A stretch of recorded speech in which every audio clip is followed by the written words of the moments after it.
Hello students, today we are going to start with a new topic, lesson number 10, light. In light, first we will be studying reflection. Introduction of the lesson.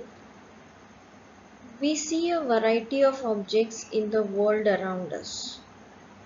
However, we are unable to see anything in a dark room.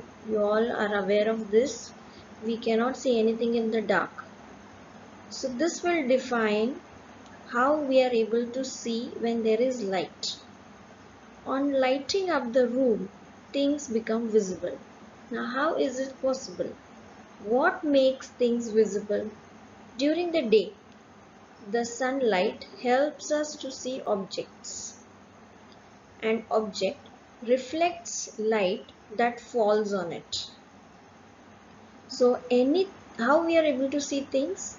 If there is any object, on that object the light falls and that light gets reflected and goes back into our eyes, and that is how we are able to see things.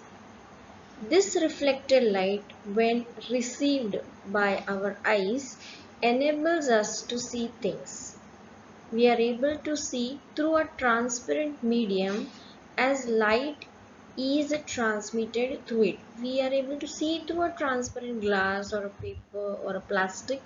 The reason is because light can pass through that transparent medium. Okay, so I hope you all have understood how we are able to see objects.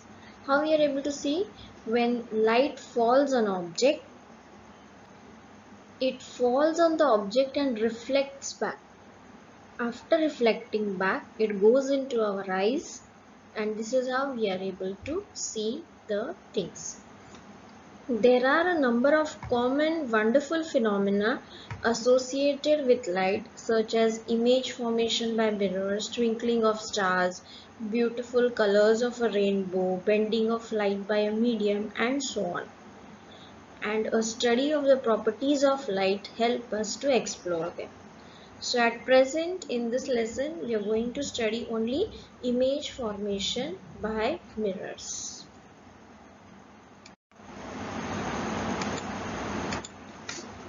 Let's start with reflection of light. A highly polished surface such as a mirror reflects most of the light falling on it. Okay, here you can see in this figure, this is a mirror, blue color, and light is falling on it. This is light ray and this is reflected ray, red color, and this is incident ray. You are already familiar with the law of reflection of light. Okay, this will define the law of reflection of light. Let us recall this law. The angle of incidence is equal to angle of reflection. Here you see angle of incidence equal to angle of reflection. This you have studied in your smaller classes also. Then the incident ray, the normal to the mirror at the point of incidence. Normal to the mirror. Now this dotted line is called as a normal. So this is normal to the mirror, means it is perpendicular to the mirror. And the reflected ray.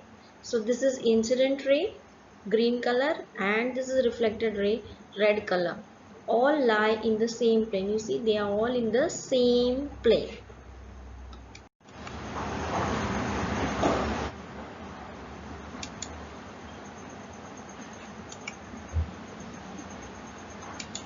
Now we start with spherical mirrors. Now what are spherical mirrors? The curved surface of a shining spoon would be considered as a curved mirror. Okay, you can see some curved mirrors I have shown you here in the figure. The most commonly used type of curved mirrors is the spherical mirror. Okay, so spherical mirror is the most commonly used curved mirror. The reflecting surface of such mirrors can be considered to form a part of the surface of the sphere. The reflecting surface of such mirrors can be considered to form a part of surface of sphere. Now you can see over here 2-3 mirrors I have shown. All their surfaces are curved.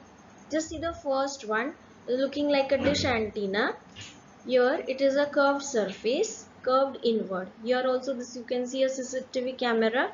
This is also a curved surface, and this is also a vehicle curved surface.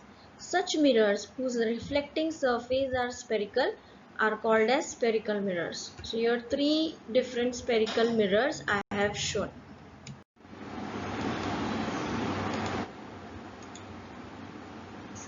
Terms related to images. Now, what is an image, children?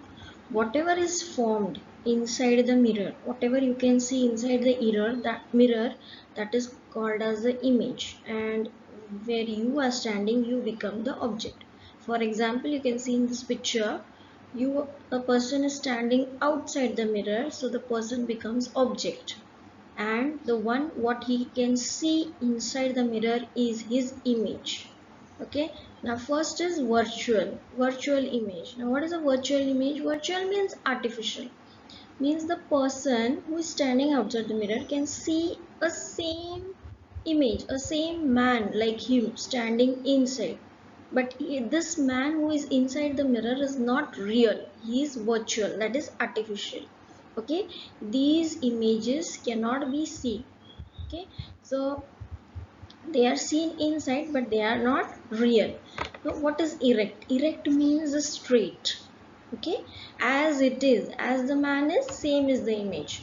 Then real, then any image which is same as a real one, that will be called as a real image.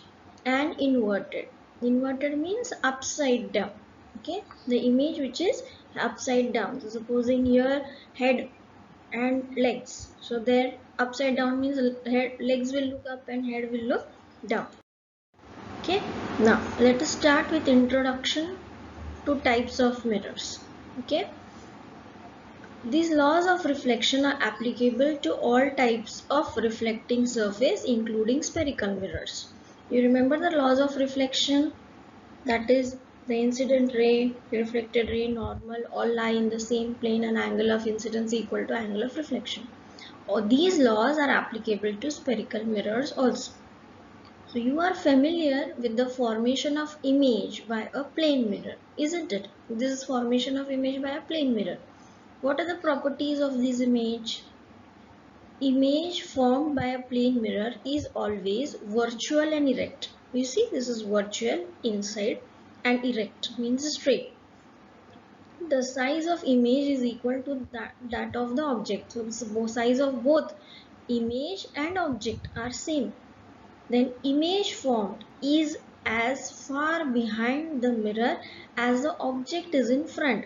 So distance between this person and mirror, whatever is the distance between the person and the mirror, same distance will be there inside the mirror between the image and the mirror. Okay, further the image is laterally inverted. Laterally inverted means supposing a person is standing here and he looks for himself in the mirror. So in the mirror his right hand becomes left hand and his left hand will become his right hand. So this is called as laterally inverted. And how would the images be when the reflecting surfaces are curved? Now this was for plane mirror. Now we will study how the images will look like when the surfaces are curved. Now there are two types of mirrors we can see. One is a concave mirror and another is a convex mirror. Okay, so let us study them one by one. The reflecting surface of a spherical mirror may be curved inward or outward. Okay, here you can see this is curved outward, means outside curve is there, curve like this, and this is curved inward, inside curve is there.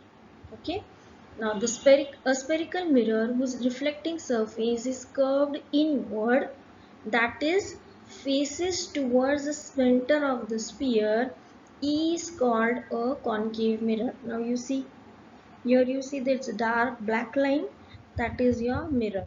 Okay, and now you see this is curved inward. So mirror is this side and a person will stand on the opposite side here. Okay, so this will become a concave mirror. Now you can remember like this, no? Cave, it is like a cave, you have to go inside, surface has gone inside. This is a concave mirror. Similarly, concave convex mirror, a spherical mirror whose reflecting surface is curved outward, is called as a convex mirror. The schematic representation of these mirrors is shown. Just see, this is concave, cave-like structure, and convex, it is bulging out. Okay. Now, to see the activity which is given in the textbook, kindly click on the link. You will see the spoon activity over here. Okay.